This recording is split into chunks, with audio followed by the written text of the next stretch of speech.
দীপকে বাঁচাতে ঝাঁপি অস্ত্র হাতে তুলে নেয়। হ্যাঁ বন্ধুরা, এমনটাই দেখা যাবে। বিস্তারিত জানতে ভিডিওটিকে লাইক দিয়ে চ্যানেলটি সাবস্ক্রাইব করে দেখতে থাকুন। গল্পের শুরুতেই দেখা যায় ঝাঁপি প্ল্যান করে দুই পরিবারকে ডাকে যে ট্রয়ে যাওয়ার জন্য, কিন্তু কেউ সেটা বুঝতে পারে না। এরপরে দেখা যায় শুভ আর বিতানের সঙ্গে কথা বলে যে যা হচ্ছে ভালোই হচ্ছে, আমি খুব খুশি হয়েছি যে তোরা সঠিক মতো কাজ করছিস, কিন্তু খুব সাবধান, সবাইকে খেয়াল রাখিস। যা, এবার তাড়াতাড়ি কাজ শুরু করে দেয়। তখনই বিতান বলে ঠিক আছে ঝাঁপি দি, তাহলে আমি আমার কাজ শুরু করছি।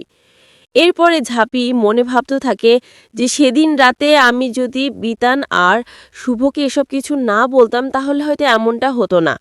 তখনই সেখানে দীপ চলে আসে আর বলে ঝাঁপি, এটা কি হচ্ছে রে? আমি কিছু বুঝতে পারছি না, দত্তবাড়ি সবাই এখানে কেন? এটা কি তোর প্ল্যান ছিল?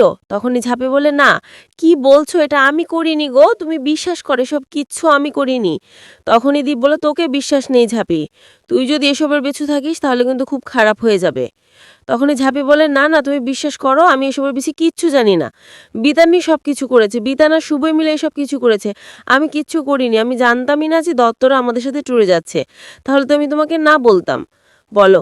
তখনই দীপ বলে আচ্ছা ঠিক আছে, তাহলে এবার তাড়াতাড়ি গাড়িতে উঠে পড়ো, না হলে অনেকটা দেরি হয়ে যাবে। এরপরে সবাই গাড়িতে উঠে পড়ে।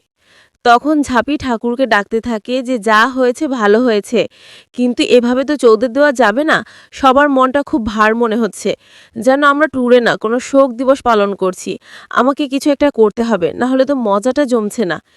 এরপরে বিতান আর শুভর কাছে গিয়ে বলে ঝাঁপি, তাহলে একটা নার্স হয়ে যাক সবাই মিলে।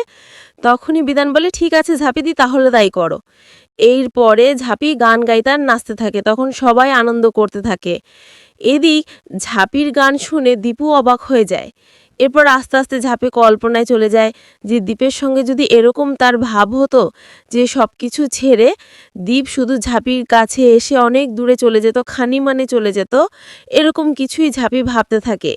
কিন্তু এসব তো কিছু হয় না, তবুও ঝাঁপি ভাবতে থাকে।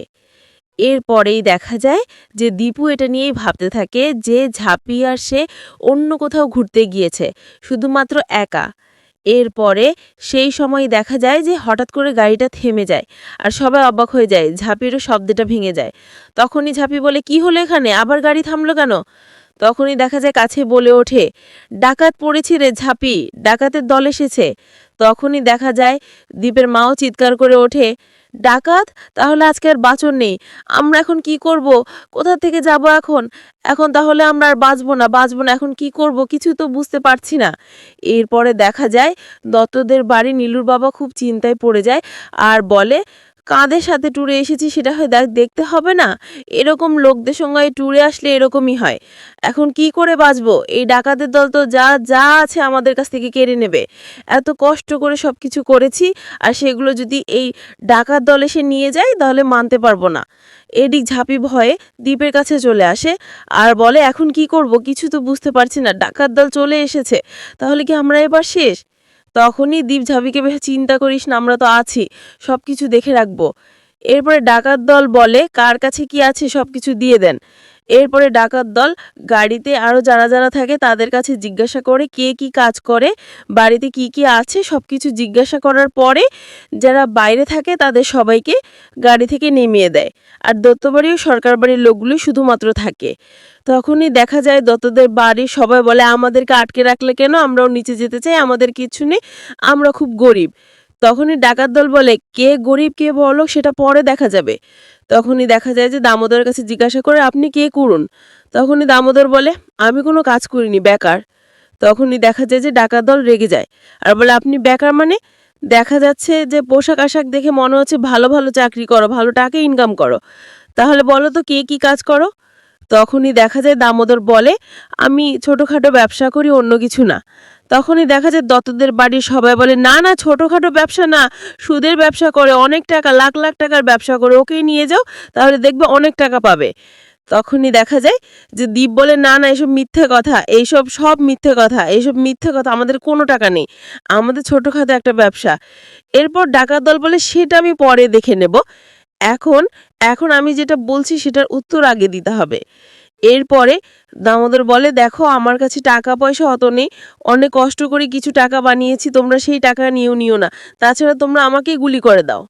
এরপরে দেখা যায় যে দত্তদের বাড়ির কথা শুনে দামোদর বলে ওঠে, আমাদের যে বারবার বড়লোক বড়লোক করছে ওরাও তো বড়লোক, ওরাও তো অনেক টাকার ব্যবসা করে, ওর বাবার অনেক সম্পত্তি দেখে গিয়েছে, ওর ছেলে সরকারি চাকরি করে, তারপর শুধু আমাদের দোষ দেয়। তুমি ওর কাছে যাও, ওর কাছে অনেক টাকা আছে। এরপরে ঝাঁপি ভাবতে থাকে যে আমি যদি এই লোকগুলোকে সময় মতো টাকা না দিয়ে বলে আসতাম যে এই কাজটা করতে, তাহলে এমন তো হতো না। আমি তো চাই যে দুবারই সব কিছু যেন এক হয়ে যায়, এই জন্যই তো আমি এই লোক দুটোকে টাকা দিয়ে এই কাজটা করতে বলেছি, কিন্তু ক্ষতি হবে না তো, সেটা নিয়েই তো ভয় হচ্ছে। এরপরই দেখা যায় যে ডাকাত দল ওদেরকে পুরনো বাড়িতে নিয়ে আসে। এদিক পুরনো বাড়িতে এসে সবাই খুব ভয়ে বসে থাকে।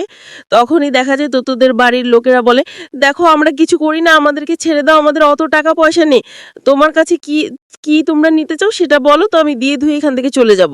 আর বলো কত টাকা দরকার তোমার। তখনই দেখা যায় যে দীপ বলে, টাকার গরম দেখাচ্ছে দেখ না ঝাঁপি, টাকার গরম দেখাচ্ছে, এখানে নিজের জীবন বাঁচি কিনা তা ঠিক নেই, এখানে টাকার গরম দেখাচ্ছে। তখনই দত্তদের বাড়ি নীলুর বাবা বলে, হ্যাঁ আমাদের টাকার গরম দেখাচ্ছি, এখানে তো আর চুপ করে হাত গুটিয়ে বসে থাকা যাবে না, এখানে কিছু একটা করতে হবে।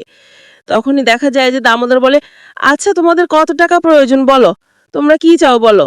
তখনই দেখা যায় ডাকাত দল বলে, কি চাই মানে, তোমরা 1 কোটি করে টাকা দেবে তাহলেই হবে, বাড়ি থেকে 2 কোটি টাকা দিলে আমি সবাইকে ছেড়ে দেব। তখন দীপ বলে, পাগল নাকি, যে 1 কোটি টাকা, এত টাকা কোথায় পাবো। তখনই দামোদর বলে, না আমি এত টাকা দিতে পারবো না, তার চেয়ে ভালো আমাকে গুলি করে দাও, আর সবার আগে আমাকে গুলি করে দাও, আমার বুকের উপর দিয়ে 1 লাখ টাকা, না না আমি এটা পারবো না। তখনই কাশি বলে, বাবা চুপ করো না, একটু ঠান্ডা মাথায় ভাবো না বাবা, এমনটা করো না। তখনই দেখা যায় দামোদর বলে, কাশি তুমি বুঝতে পারছিস না, এত টাকা আমি এত কষ্ট করে ইনকাম করেছি, আর সেই টাকা আমি ওদেরকে দিয়ে দেবো, না না আমি এটা সহ্য করতে পারবো না, তার চেয়ে আমাকে গুলি করে দিক।